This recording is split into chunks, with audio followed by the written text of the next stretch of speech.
السلام علیکم ورحمۃ اللہ وبرکاتہ۔ نحمده ونصلي على رسوله الکریم، اما بعد۔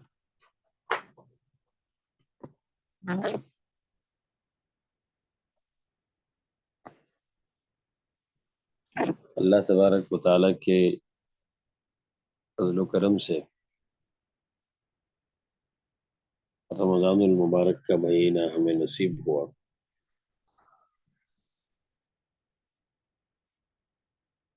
اور خیر و عافیت کے ساتھ رمضان المبارک کے ایام جاری اور ساری ہیں۔ اس ماہ مبارک کے اندر مسلمانوں نے عبادات کی، نمازوں کا اہتمام کیا، روزوں کا اہتمام کیا، زکوٰۃ صدقات کا اہتمام کیا۔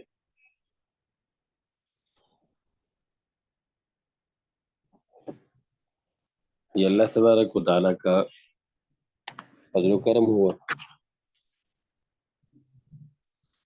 اور یوں یہ مہینہ بڑی تیزی کے ساتھ گزرتے ہوئے اپنے آخری مراحل میں داخل ہو چکا ہے۔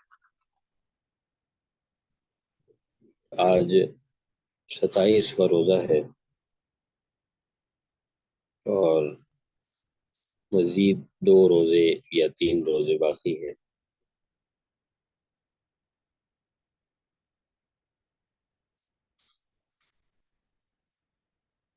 آج ہم نے 2-3 باتوں میں غور کرنا ہے۔ ایک تو یہ ہے کہ اس ماہ مبارک میں ہم میں سے ہر ایک یہ سوچے کہ میرے اعمال کی کیا پوزیشن رہی۔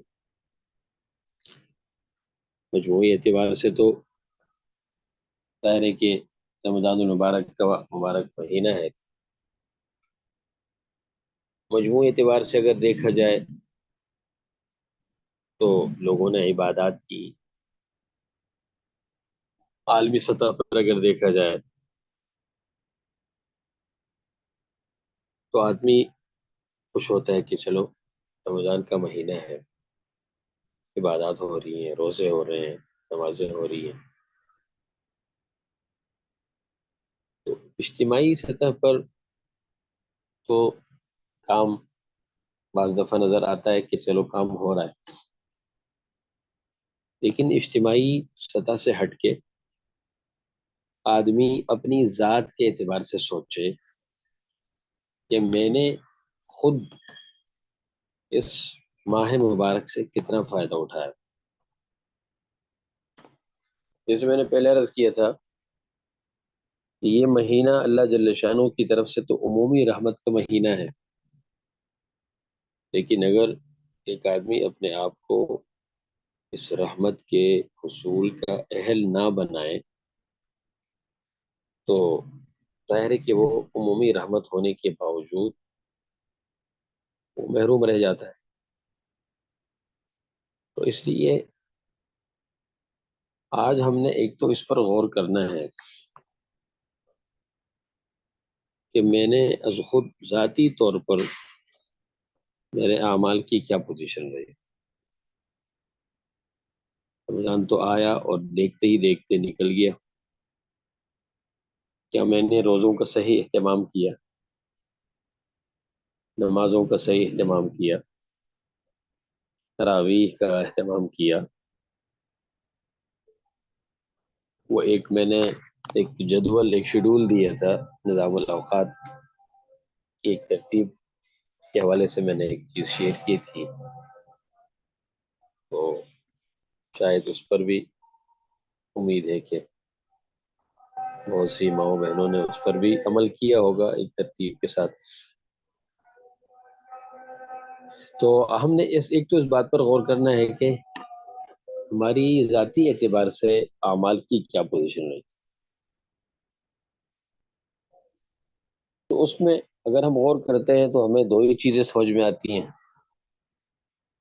یا تو ہم اس نتیجے تک پہنچتے ہیں کہ نہیں بڑی کوتاہی ہوئی، کچھ بھی نہیں کیا،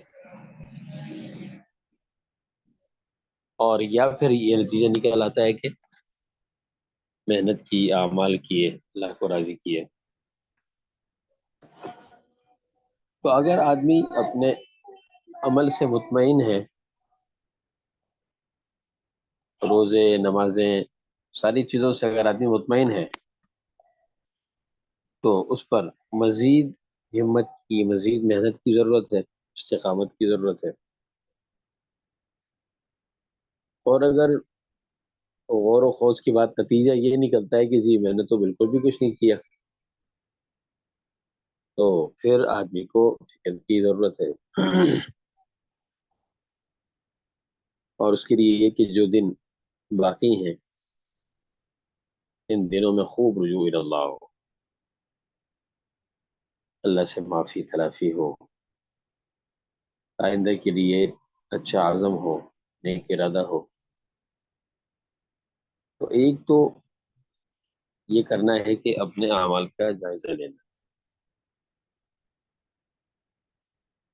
اور سنجیدگی سے جائزہ لینا. جب تک ہم اپنی زندگی کو بدلنے کا صحیح معنوں میں ہم عزم نہیں کریں گے، سنجیدہ نہیں ہوں گے، جب تک سنجیدگی ضروری ہے. ہم دنیا کے کوئی بھی کام کرتے ہیں تو اس کے لیے پہلے ہمارا ذہن بنتا ہے کہ بھائی یہ کام کرنا ہے. دیکھیں ہوتا کیا ہے کہ ہمارے ہاں ہم جب مسجد میں یا کسی جگہ ایسا سلسلہ ہوتا ہے بیانات کا، تو مجمع کے اندر لوگ بہت سارے ہوتے ہیں، 50 لوگوں کا مجمع ہے، 60 لوگوں کا ہے، 100 لوگوں کا ہے. تو ان 100 لوگوں میں، 60 لوگوں میں، 50 لوگوں میں تقریباً کوئی 10 20 لوگ ایسے ہوتے ہیں جو واقعتاً کسی پیغام کو سن کر، سمجھ کر اس پر عمل کرنے کا جذبہ ان کے اندر ہوتا ہے. باقی جو مجمع ہوتا ہے وہ وقتی مجمع ہوتا ہے. وہ وقتی ہے کہ چلو ہاں امام صاحب بیان کر رہے ہیں تو چلو سن لیتے ہیں. تو ان کے علم میں اگر کوئی نئی باتوں کا اضافہ ہوتا ہے تو وہ بس اس پر خوش ہو جاتے ہیں کہ ہاں دیکھو آج تو نئی چیز پتہ چلی. اور پھر وہ جو چیز پتہ چل جاتی ہے اس کے پر پھر تبصرے شروع ہو جاتے ہیں، یا کہیں بولنے کا موقع مل جائے تو پھر کہہ دیتے ہیں کہ نہیں میں نے تو بات اس طرح سے سنی ہے. تو بس اس حد تک ان کا ایک یعنی عملی اعتبار سے ختم ہوتا ہے. یعنی مجمع جو ہے وہ 50 60 80 100 کا ہے، سارے بیان جو ہے وہ سن رہے ہیں، پورا مجمع بیان سن رہا ہے، لیکن اس پورے مجمع کے اندر عمل کے اعتبار سے جو لوگ سنجیدہ ہوتے ہیں وہ چند ہی ہوتے ہیں. تو ہمیں یہ سوچنا چاہیے کہ وہ جو چند لوگ ہیں جو بیان سن کر، سمجھ کر اس پر عمل کرنے کا جذبہ رکھتے ہیں، وہ ان چند لوگوں میں بھی شامل ہو جاؤں. تو یہ ذہن میں رکھیں، اس کو آپ لکھ لیں کہ اپنی زندگی میں مثبت تبدیلی لانے کے لیے ہم نے سنجیدہ ہونا ہوگا. اس کی ایک مثال دو. ایک آدمی کوئی کاروبار کرتا ہے تو وہ کیا کرتا ہے، دکان کھول لیتا ہے. مثلا کہتا ہے میں دکان کروں گا، دکان کھولتا ہے، اس میں مال لگاتا ہے، پورا ٹائم دیتا ہے. وہ صبح 8 بجے دکان کھول لیتا ہے، رات کے 10 11 12 بج جاتے ہیں. اور جب آدمی اکیلے ہوتا ہے اور بیچارے کو نیند بھی آ رہی ہوتی ہے، لیکن وہ کیونکہ اپنے کام میں سنجیدہ ہے تو وہ محنت کرتا ہے. محنت کر کے آہستہ آہستہ اس کا کام، کاروبار بڑھتا رہتا ہے. اور ایک دن یہ ہے کہ وہ ایک اچھا کاروباری بن جاتا ہے، اچھا ایک تاجر بن جاتا ہے.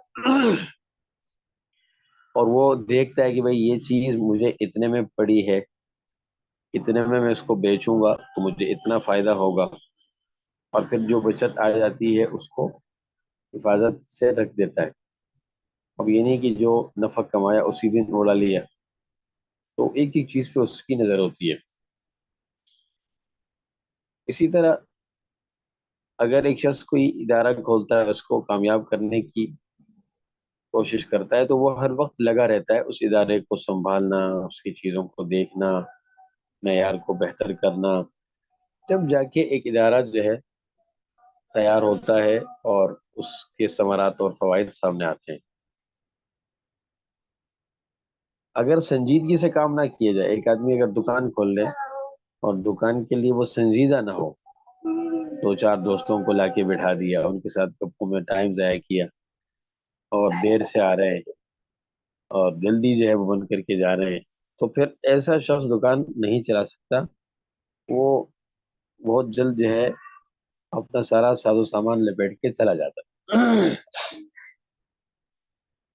بات ساری یہ ہے، ساری بات کا خلاصہ یہ ہے کہ ہم اپنے اندر تبدیلی لانا چاہتے ہیں، تو اس کے لیے ہم نے سنجیدہ ہونا ہوگا،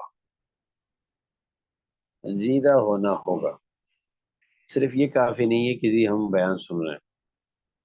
اچھا، آج کل ایک اور لوگوں کا ایک فیشن یہ بنا ہے کہ معاشرے میں لوگ دیندار بننا نہیں چاہتے، معاشرے میں لوگ دیندار بننا نہیں چاہتے، دیندار دکھنا چاہتے ہیں۔ بس وہ ان کی باتیں اور ان کے خیالات اور ان کے اعمال وہ اس حد تک ہوتے ہیں کہ بس اگلے کو لگے کہ یہ شخص دیندار ہے، اگلا اس پر مطمئن ہو کہ یہ شخص دیندار ہے۔ بس اتنی سی جو ہے ہماری کوشش ہوتی ہے، اور یہ ہمارا شوق ہوتا ہے۔ یہی وجہ ہے کہ آپ نے آج کل یہ موبائل کے جو استعمال ہے، اس میں پھر اسٹیٹس کا استعمال ہے۔ میں تو بہت زیادہ آ، اس کے استعمال کی طرف نہیں جاتا عموماً، واٹس ایپ کی حد تک ہے، یا کبھی اگر تحقیق کے لیے کسی چیز کی ضرورت پڑ گئی تو گوگل وغیرہ دیکھ لیں۔ لیکن لوگوں نے کیا بنایا ہوا ہے کہ یہ اسٹیٹس کو، ایک یہ اسٹیٹس اپنی ایک الگ دنیا ہے۔ کسی کے ساتھ لڑنا چاہیں گے تو اس کا استعمال کریں گے، اور غم کا اظہار کریں گے تو اس کو استعمال کریں گے، خوشی کا اظہار کریں گے تو اس کو استعمال کریں گے۔ اور پھر اب کیا ہوتا کیا ہے کہ اسٹیٹس لگا کے اس میں لوگ نیک بن رہے ہوتے ہیں۔ جو لوگ فجر کی نماز تک نہیں پڑھتے، ان لوگوں کا اسٹیٹس آپ چیک کریں گے تو اس میں فجر کی نماز کے فضائل جو ہے انہوں نے لگائے ہوں گے۔ اور جو لوگ والدین کی خدمت نہیں کرتے ہیں، اپنے گھر والوں کا خیال نہیں رکھتے، یعنی ایک معاشرے میں مہذب انسان بن کر وہ نہیں رہتے، لیکن وہی لوگ معاشرتی آداب اپنے اسٹیٹس پر لگا رہے ہوتے ہیں، اگلے کو یہ تاثر ملتا ہے کہ یہ شخص بڑا ہے، وہ دیندار ہے اور بڑا پرہیزگار آدمی ہے۔ تو ہم لوگوں کا ایک شوق یہ بن گیا ہے کہ ہم دیندار بننا نہیں چاہتے، دیندار دکھنا چاہتے ہیں۔ اللہ تبارک و تعالیٰ کے ہاں ایسے دوغلے پنے سے ہم کامیاب نہیں ہو سکتے ہیں، اس لیے کہ اللہ تبارک و تعالیٰ دلوں کو دیکھتے ہیں اور دلوں کے احوال کو جانتے بھی ہیں۔ حدیث میں رسول اللہ صلی اللہ علیہ وسلم نے فرمایا، ان اللہ لا ينظر الى اجسامکم بلکہ ينظر الى اعمالکم والى قلوبکم۔ اللہ جل شانہ تمہارے ظاہری جسموں کو، لا ينظر الى جسم اجسامکم والى صورکم، تمہاری ظاہری شکل و صورت کو نہیں دیکھتے کہ کون جو ہے زیادہ حسین و جمیل ہے یا کس کے پاس بڑا منصب ہے، نہیں، بلکہ اللہ عمل کو دیکھتے ہیں اور نیت کو دیکھتے ہیں۔ اللہ یہ دیکھتے ہیں کہ عمل کیا کیا ہے، کس طریقے سے کیا، یہ نہیں دیکھتے ہیں کہ عمل کس نے کیا ہے، صدر صاحب نے کیا، وزیر اعظم صاحب نے کیا، اس کو نہیں دیکھتے ہیں، بلکہ کیا عمل کیا ہے اور کس نیت سے کیا ہے۔ تو اس لیے عرض میں یہ کر رہا تھا کہ اگر ہم یہ چاہتے ہیں کہ اپنے اندر ہم تبدیلی لے کر آئیں، تو اس کے لیے محنت کرنی ہوگی، اس کے لیے سنجیدہ ہونا ہوگا۔ دیکھیے، قرآن کریم کو اللہ تبارک و تعالیٰ نے کتاب ہدایت فرمایا، ہدی للناس، یہ لوگوں کے لیے ہدایت ہے، لوگوں کے لیے ہدایت، یا ایھا الناس قد جاءتکم موعظۃ من ربکم وشفاء لما فی الصدور، یہ تمہارے لیے وعظ و نصیحت بھی ہے، ہمارے دلوں میں جو ٹیڑھا پن اور کجی ہے اس کی اصلاح کے لیے یہ شفا بھی ہے۔ تو اب جب قرآن کریم دلوں کی بیماری کے لیے شفا ہے اور یہ وعظ و نصیحت ہے اور یہ ہدایت کا ذریعہ ہے، تو سوال یہ ہے کہ بہت سے لوگ یعنی قرآن کریم ہوتے ہوئے بھی وہ ہدایت پر نہیں ہے، قرآن کریم ہوتے ہوئے بھی ہدایت پر نہیں، اور بہت سے تو یعنی ایمان والے ہیں اور وہ قرآن کریم کے احکامات کو پامال کر رہے ہیں۔ تو کیا اس کا یہ مطلب ہوگا کہ نعوذ باللہ قرآن کریم ہدایت کی کتاب نہیں ہے؟ نہیں، ایسا نہیں ہے، بلکہ مطلب یہ ہے کہ قرآن کریم تو کتاب ہدایت ہے، قرآن کریم کا ایک ایک حکم، قرآن کریم کی ایک ایک آیت وہ ہمیں ہدایت کی طرف بلا رہی ہے، سیدھا راستہ ہمیں دکھا رہی ہے۔ لیکن اگر ایک آدمی سیدھے راستے کو اختیار نہیں کرتا تو اب تو یہ تو اس کی غلطی ہے۔ تو اس لیے اگر دین کی باتیں ہمیں معلوم ہیں، دینی اعتبار سے ہمیں معلومات حاصل ہیں، لیکن ہم دین پر صحیح معنوں میں چلنا نہیں چاہتے، تو ہم کبھی بھی جو ہے وہ صحیح معنوں میں دیندار نہیں کہلائیں گے۔ صحیح معنوں میں دیندار بننے کے لیے اللہ جل شانہ کے ہاں جو ہے ہم صحیح معنوں میں دیندار بن جائیں، متقی بن جائیں، اس کے لیے محنت کرنی پڑتی ہے، اور محنت کے اندر دو چیزیں ہیں، اوامر پر عمل کرنا ہے، نواہی سے اجتناب کرنا ہے، یعنی جن چیزوں کو کرنے کا حکم دیا ان کو جو درجہ ہے سنت، فرض، واجب، مستحب، اس درجے میں رکھ کر اس پر عمل کرنا ہے، اور جو چیزیں حرام ہیں جن سے ہمیں منع کیا گیا ہے، روک دیا گیا ہے، ان چیزوں سے رک جانا ہے۔ تو یہ جب ہم کریں گے تو جا کے ہمارے اندر تبدیلی آئے گی اور ہمارا دل اللہ سے صحیح معنوں میں لگے گا، ورنہ اگر ایسا نہیں ہے تو میں صرف بیان کر کے اپنے آپ کو مطمئن سمجھ لوں کہ جی میں تو دینی اعتبار سے میں بیان کرتا ہوں، لوگوں کو دین کی باتیں بتاتا ہوں تو میں دیندار ہو گیا، تو یہ میری غلط فہمی ہوگی۔ مجھے اپنے عمل کو ٹھیک کرنا ہوگا، یا میں جا کے کسی عالم کی مجلس میں جا کے بیٹھ جاتا ہوں، ان کی باتیں سنتا ہوں، میں عمل نہیں کرتا، تو اس کو ظاہر ہے کہ ہاں البتہ ایک چیز اور ہے، وہ یہ ہے کہ اگر ہم اس طرح کی مجالس میں بیٹھتے ہیں اور دین کی باتیں سنتے ہیں، اگرچہ ہمارے اندر سستی ہے، دیکھیں دو چیزیں ہوتی ہیں، ایک چیز ہوتی ہے طلب، دوسری چیز ہوتی ہے تڑپ۔ طلب کا مطلب یہ ہے کہ مثال کے طور پر میں چاہتا ہوں کہ یار میں نیک بن جاؤں، میں جو ہے اللہ کا پسندیدہ بندہ بن جاؤں، یہ میری ایک خواہش ہے، یہ میری ایک خواہش ہے، ٹھیک ہے، اور اچھا عمل کے اعتبار سے میں بالکل پیچھے ہوں، تو وہ جو عمل کے اعتبار سے معاملہ ہے وہ میری سستی ہے، تو مجھے صحیح معنوں میں اپنے مقصد کو حاصل کرنے کے لیے کیا کرنا ہوگا؟ اس خواہش کے ساتھ ساتھ، یعنی کہ میں نیک بن جاؤں، یہ میری خواہش ہے، ایک طلب ہے، اور اس کے ساتھ ساتھ مجھے یعنی اس خواہش کو یا اس طلب کو پورا کرنے کے لیے مجھے بے چین ہونا پڑے گا، مجھے دیوانہ وار اس کو حاصل کرنے کے لیے محنت کرنی ہوگی، ٹھیک ہے۔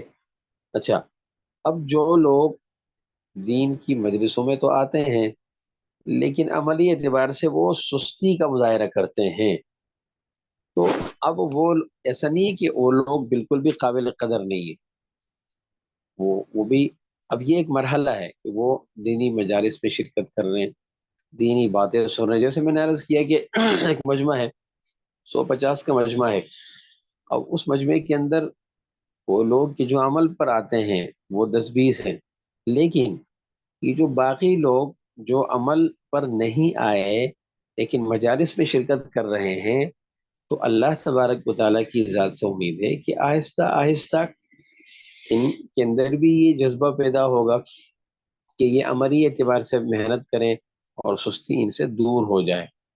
تو ظاہر ہے کہ مطلوب دونوں چیزیں ہیں. ایک آدمی آج میں صبح درس میں یہ بات آئی تھی کہ قرآن کریم میں اللہ تبارک و تعالیٰ نے ارشاد فرمایا فَاعْبُدِ اللَّهَ مُخْلِصًا لَهُ الدِّينَ، کہ اللہ تبارک و تعالیٰ کی عبادت کرو خالص نیت کے ساتھ، یعنی اخلاص نیت کے ساتھ. اچھا، یہاں دو قرآن کریم کے اندر دو آیات ہیں. تو ایک لفظ ہے مخلص. مخلص ذرا غور سے سننے کی بات ہے. ایک لفظ ہے مخلص، لام کے نیچے زیر ہے. مخلص کا مطلب ہوتا ہے کہ جو شخص عمل کو اخلاص کے ساتھ کرنے والا، کوئی عمل کر رہا ہے، اس عمل سے مقصد اللہ تبارک و تعالیٰ کی رضا کو حاصل کرنا ہے، تو ایسے شخص کو مخلص کہا جاتا ہے. قرآن کریم میں اس کا اللہ تبارک و تعالیٰ نے حکم دیا کہ جو بھی عمل کرو تو خالص نیت کے ساتھ اس عمل کو خالصتاً اللہ کی رضا کے لیے کرو. اچھا، دوسرا لفظ ہے مخلص. مخلص لام کے زبر کے ساتھ، لام کے زبر کے ساتھ. تو مخلص جو ہے علماء نے لکھا ہے کہ یہ وہ مخلص تو وہ ہے کہ جو جس کے اندر اخلاص ہے، اور وہ یعنی عمل کو کرتا ہے اخلاص نیت کے ساتھ کرتا ہے، لیکن وہ یعنی اخلاص کے حوالے سے ابتدائی مراحل میں ہے. یعنی اس نے ابھی گویا اخلاص کے ساتھ عمل کرنا شروع کر دیا ہے.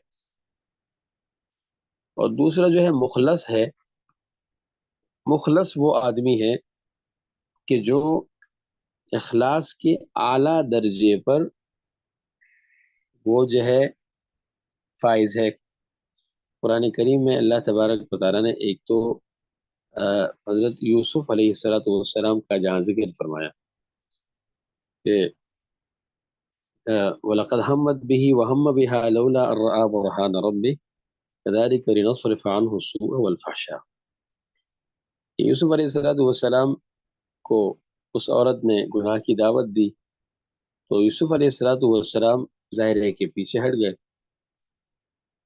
تو آگے پھر اللہ نے کیا فرمایا إِنَّهُ مِنْ عِبَادِنَا الْمُخْلَصِينَ، کہ حضرت یوسف علیہ السلام ہمارے منتخب بندوں میں سے تھے، ہمارے چنیدہ اور منتخب بندوں میں سے تھے. یہاں ایک مخلص کا لفظ استعمال ہے.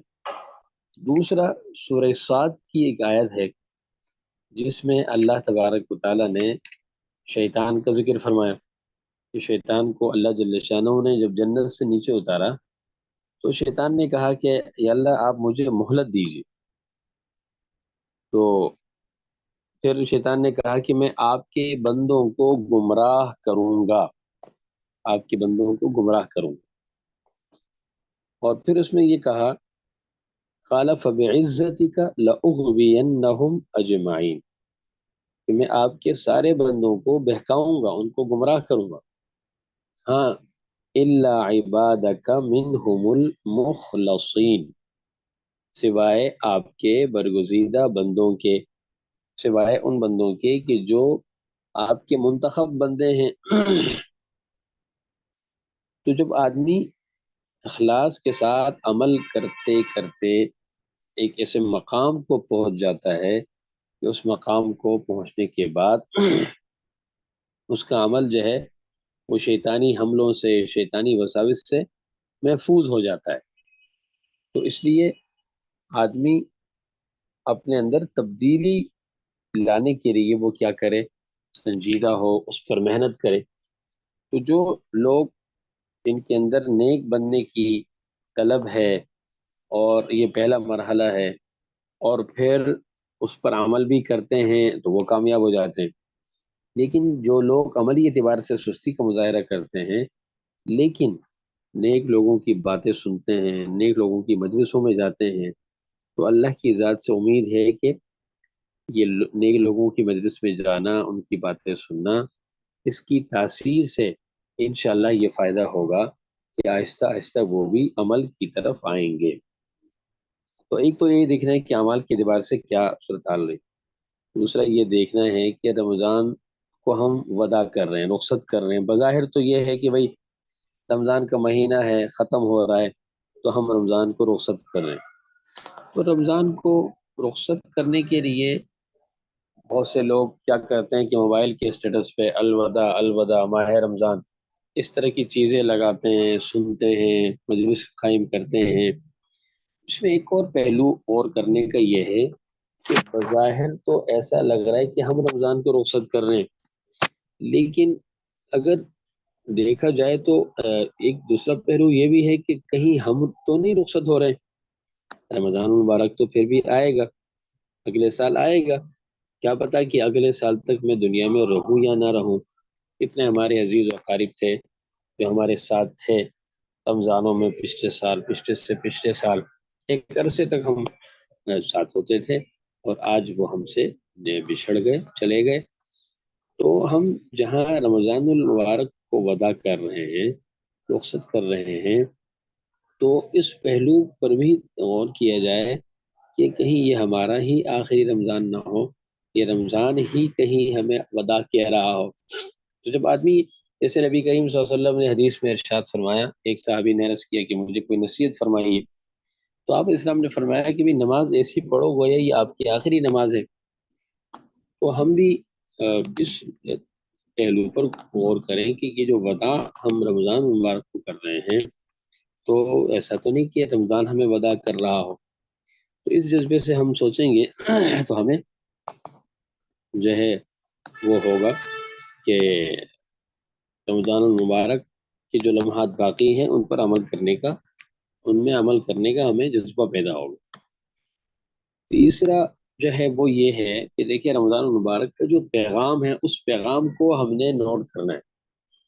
پیغام یہ ہے کہ دیکھیے رمضان المبارک میں آدمی روزہ رکھتا ہے تو جیسے کھانے پینے سے وہ اجتناب کرتا ہے،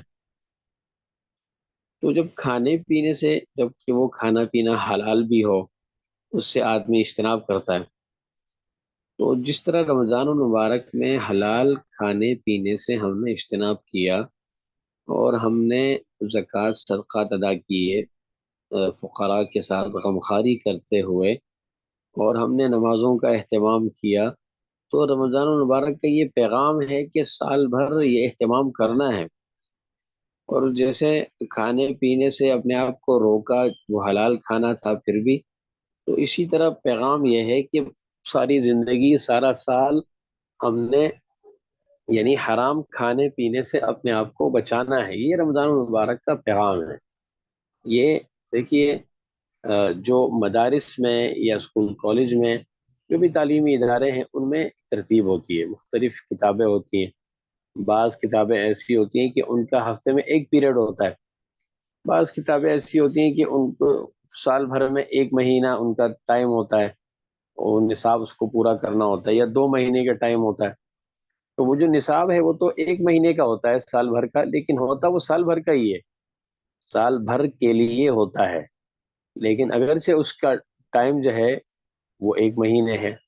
تو اسی طرح رمضان المبارک کا جو مہینہ ہے یہ ایک نصاب ہے، یوں سمجھ لیں کہ یہ ایک نصاب ہے، وہ نصاب ہمیں پڑھایا گیا ہے اور سال بھر کے لیے پڑھایا گیا ہے۔ صرف یہ نہیں کہ رمضان میں ہم نے اس کو پڑھا یا اس کو سنا یا اس کو دیکھا اور پھر ہم اس کو بھول گئے، تو ظاہر ہے کہ یہ مطلوب نہیں ہے۔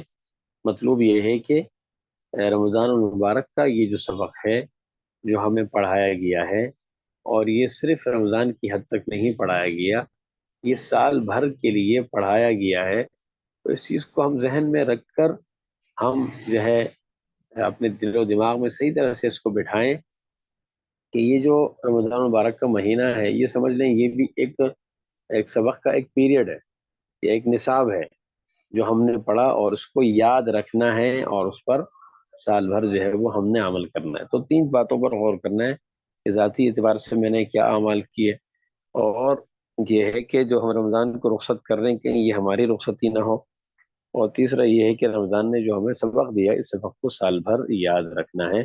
اللہ تبارک و تعالی ہمیں عمل کرنے کی توفیق نصیب فرمائے۔ کوئی سوال ہو کسی کے ذہن میں تو بتائیں۔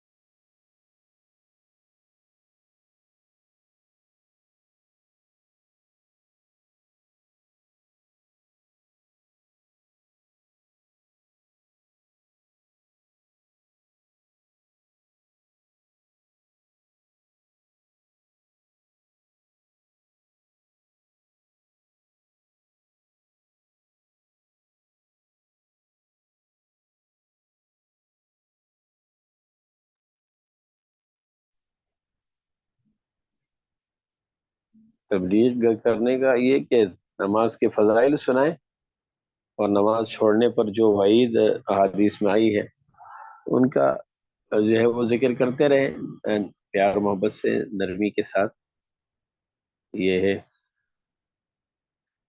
بس سمجھاتے رہیں نماز کے فضائل، اور نماز چھوڑ دینے کی صورت میں جو وعیدات آئی ہیں وہ وعیدات سناتے رہیں، اور اللہ سے دعا مانگتے رہیں انشاءاللہ۔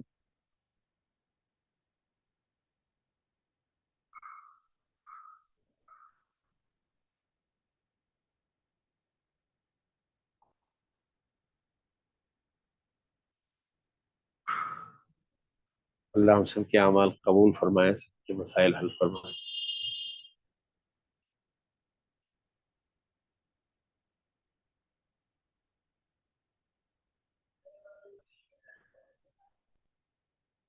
اولاد کے لیے سب سے بنیادی چیز محنت ہے، یعنی دعا ہے۔ دعا کے بعد پھر جو تربیتی حوالے سے کرتے رہیں انشاءاللہ۔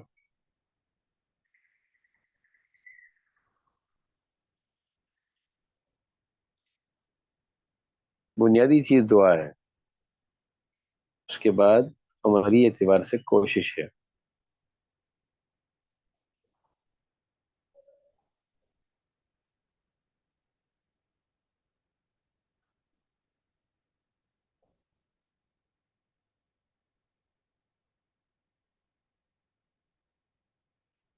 ہاں 14 دن اسٹے ہو، ہاں تو اس میں قصر ہے۔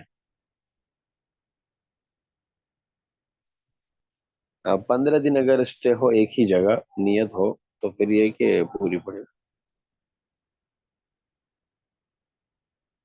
دھیان کی فکر پیدا ہو جائے تو یہ بھی دھیان ہی کا درجہ ہے۔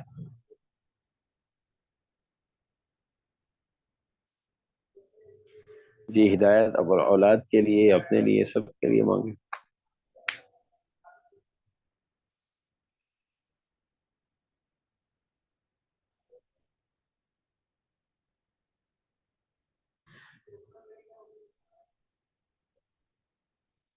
بس اللہ سے مانگے، آپ نے پردہ شروع کیا، اللہ کرے آپ کو ہمت دے، آسانیاں پیدا فرمائے۔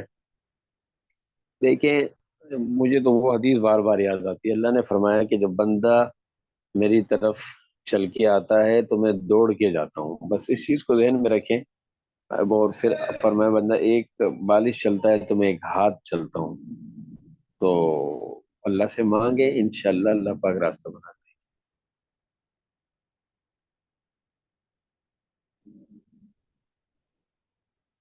اپنے لیے بھی ہدایت مانگے، اولاد کے لیے بھی مانگے۔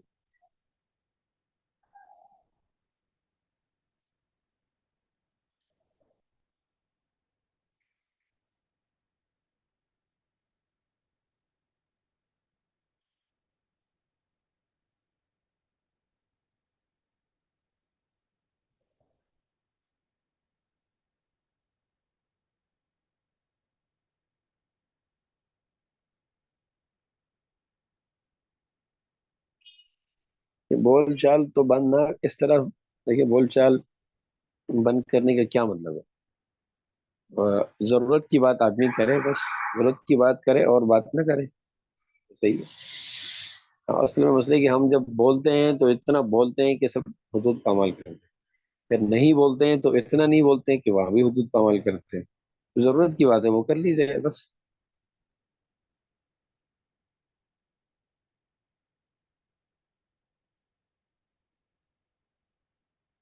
تراوی مستورات گھر میں ہی پڑے۔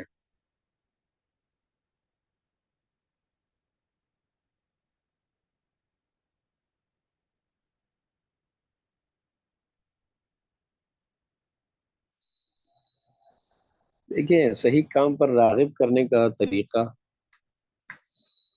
کیا ہو سکتا ہے؟ وہ یہی ہے کہ اپنے آپ پر زور دینا ہے۔ اس کی ایک موٹی سی مثال دو، یہ موبائل ہے میں نے شاید پہلے بھی ذکر کیا تھا، شاید کسی نے سوال بھی کیا تھا کہ یہ موبائل کو کیسے چھوڑیں۔ یہ آپ ارادہ کریں۔ پچھلے دنوں ایسا ہوا، ایک میرے جاننے والے ہیں تو وہ گٹکا زیادہ کھاتے ہیں، دکان پر ہوتے ہیں، تو میں نے ان سے کہا اچھا موبائل تو میں نے کہا کہ رمضان میں موبائل کا استعمال بالکل نہ کریں. تو کہنے لگا کہ یار یہ موبائل تو چھوڑنا بہت مشکل ہے، یہ نہیں ہوتا. تو میں نے ان سے کہا کہ اچھا آپ تو گٹکا بھی کھاتے ہیں، تو رمضان میں آپ روزے کیسے رکھیں گے؟ تو فوراً بولنے لگا یہ تو اللہ کا حکم ہے، اللہ کا حکم ہے تو ہم وہ چھوڑ دیں گے، گٹکا چھوڑ دیں گے. تو میں نے کہا یہ موبائل چھوڑنا بھی اللہ کا حکم ہے. بس آپ جب آپ گٹکا چھوڑ سکتے ہیں رمضان میں تو موبائل کیوں نہیں چھوڑ سکتے؟ بالکل، اگر آدمی ہمت کرے تو کبھی ہمت ٹوٹ جاتی ہے آدمی کو، پھر ہمت جو ہے وہ پکڑنا پڑتا ہے. اور اللہ سے مانگتے رہے انشاءاللہ اللہ پاک آسانی فرمائے گی.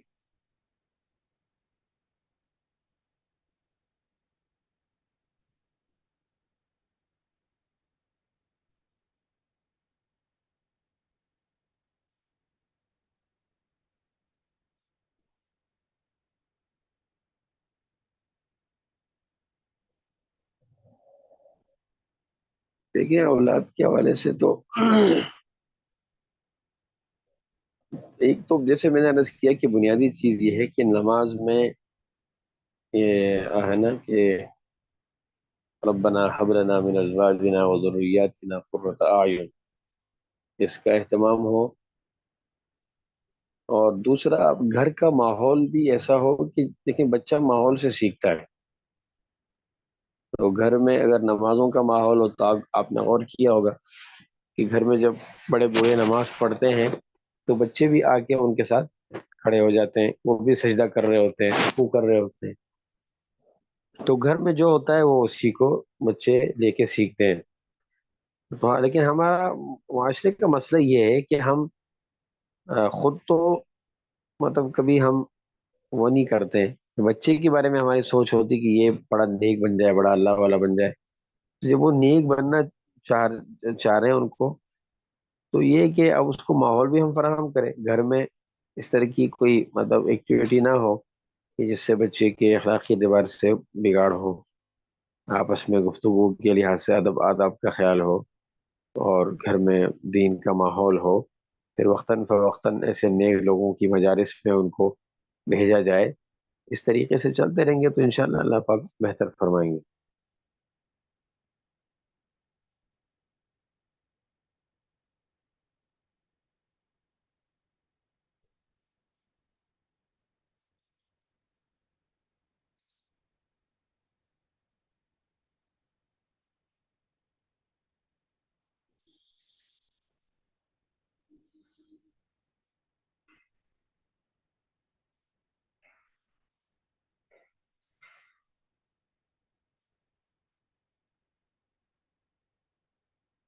یہ جو نقاب وغیرہ اس میں یہ ایسا میرے خیال سے اگر دم گھٹنے کا خدشے، دم کیوں گھٹے گا؟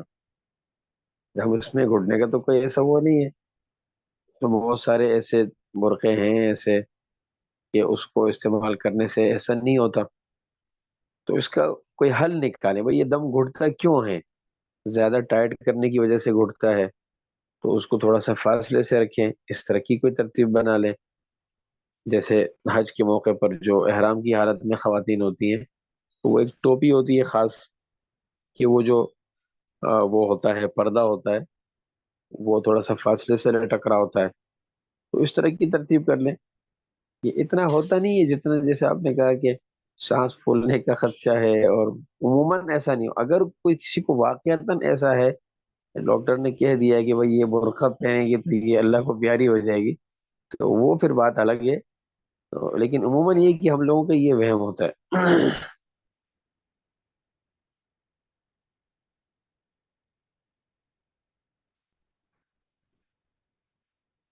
ہاں دیکھیں یہ تو موبائل نے یا دوسرے خاندان کے لڑکوں کے ساتھ چلنا، یہ چیزیں تو ہوتی ہیں. تو اس حوالے سے بس نگرانی رکھنی پڑتی ہے، نگرانی رکھنی پڑتی ہے، دعائیں کرنی پڑتی ہیں. ماحول چاروں طرف سے ایسا خراب ہے کہ آدمی ظاہر ہے کہ اچھے اچھے لوگوں کے بچے یعنی بڑے دیندار لوگوں کے بچے بگڑ رہے ہیں. اور اسی وجہ سے کہ پورا ماحول قدم قدم پر جو ہے یہ معاملات ایسے ہیں. تو اس کے لیے محنت ہے، ایک ایک چیز کو دیکھنا پڑے گا.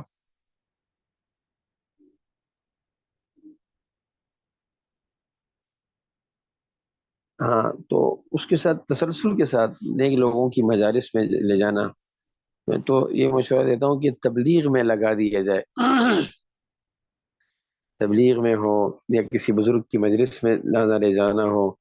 اس سے یہ ہوتا ہے کہ ایک فکری اگر بندہ، مثال کے طور پر ایک بچہ ایسا ہے کہ اس کا مسجد آنا جانا ہے، داڑھی ٹوپی اس نے رکھی ہوئی ہے، تو وہ یہ ہے کہ اس سے ایک اچھی امید ہوتی ہے کہ یار یہ آ، آخر تھوڑی سستی ہے لیکن یہ آ جائے گا راستے پر، صحیح راستے پر. تو اس طریقے سے کوشش کرنے سے انشاءاللہ معاملات آسان ہو جاتے ہیں. تو یہ ہے کہ کوشش کی جائے اور اللہ سے مانگا جائے تسلسل کے ساتھ.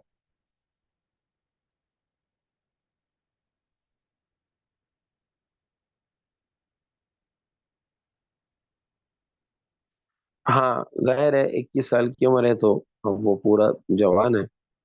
تو اس میں پھر تھوڑے سے ظاہر ہے شروع سے جب آپ بچے کو صحیح طرح سے لے کے چلا جائے تو پھر صحیح رہتا ہے. لیکن شروع میں سستی ہو جائے تو وہ پھر بڑے اس کے مسائل ہوتے ہیں. بہرحال اللہ سے مانگتے رہیں اور اس کے لیے کوشش کرتے رہیں. اور ان کے ساتھ جو جو ان کی گیدرنگ کے بچے ہیں ان میں کوئی ایک آدھ ایسا ہوگا کہ جو سمجھدار ہوگا، باشعور ہوگا، تو ان کے ذریعے سے تو یہ ہے کہ انشاءاللہ اللہ پاک آسانی فرمائیں گے.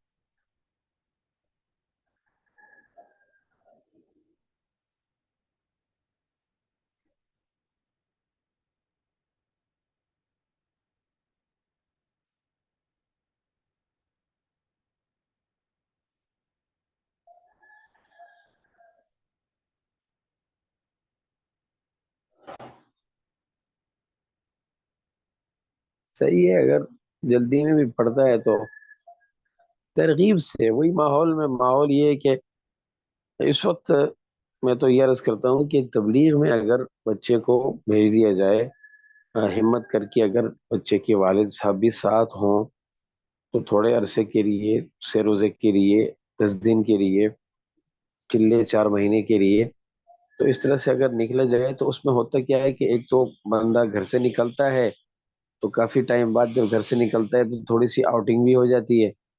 اور پھر اس میں تھوڑا سا آزاد ماحول میں اپنا کھانا بنا لیا، کھانا جو ہے وہ کھا پی لیا، اور پھر دین کی باتیں بھی ہوئیں، تو اس طرح سے آہستہ آہستہ رنگ چڑھ جاتا ہے. میں تو اس دور میں زیادہ تر یہی عرض کیا کرتا ہوں کہ تبلیغ میں وقت لگا لیں، کم سے کم لگا لیں، وہ کم سے وہ زیادہ ہوگا اور ایک دینی فکر جو ہے وہ پیدا ہوگی. اور بھی صورتیں ہیں، جیسے اگر قریب میں کسی بزرگ کی کوئی اصلاحی مجلس ہے تو وہاں بھیج دیا جائے، یہ بھی ہے.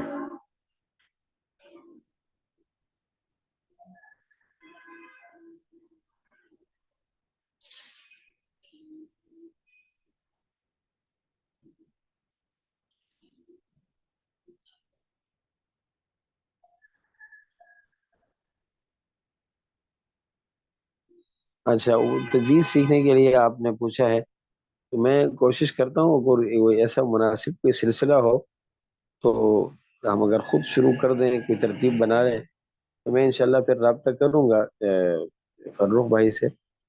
تو وہ پھر امید ہے کہ آپ تک وہ بات پہنچ جائے گی، یا جو اور خواتین اس طرح سے چیزیں سیکھنے سکھانے کے حوالے سے تو بہت ساری چیزیں ذہن میں ہیں، لیکن انشاءاللہ دیکھو آہستہ آہستہ ہی ہوگا.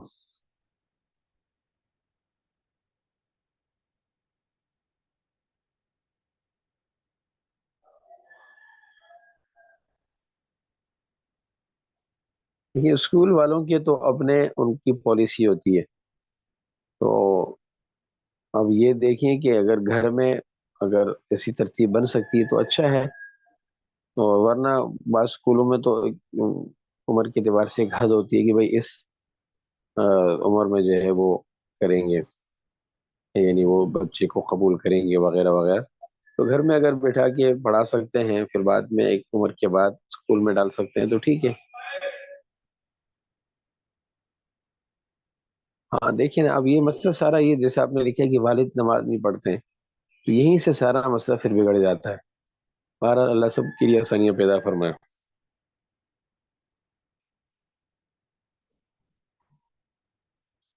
ہاں بس ٹھیک ہے، یہ اچھا کیا یہ زینب اکیڈمی کا جو نمبر ہے اس پر پھر آپ رابطہ کریں۔ قضا نماز یہ کہ اس کی نیت کر لیں، جتنی نمازیں قضا ہو گئی ہیں اور ایک ایک کو اس کی یہ نیت کر کے کہ جی یہ میں میری جو فجر کی نمازیں رہ گئی ہیں ان میں سے مثال کے طور پر اگر 100 نمازیں رہ گئی ہیں تو ان میں سے وہ ایک جو ہے یہ پڑھ رہی ہوں، دل میں نیت کافی ہے۔ اس کا ایک حساب بہتر یہ ہوتا ہے کہ ایک اس کا شیڈول بنایا جاتا ہے، مثلا اگر 10 سال سے کسی نے نمازیں نہیں پڑھی یا جتنی بھی عرصے میں نہیں پڑھی تو اس کی فجر، ظہر، عصر، مغرب، عشاء اور وتر، پھر ہر مہینے کے اعتبار سے، سال کے اعتبار سے اس کی ایک ترتیب بنا کے پھر جو جو نماز پڑھی اس کو رائٹ کرتے جائیں، اور یہ ہے کہ اس طریقے سے نمازوں کی قضا کا سلسلہ بھی رہے گا، یہ اس کا طریقہ ہے۔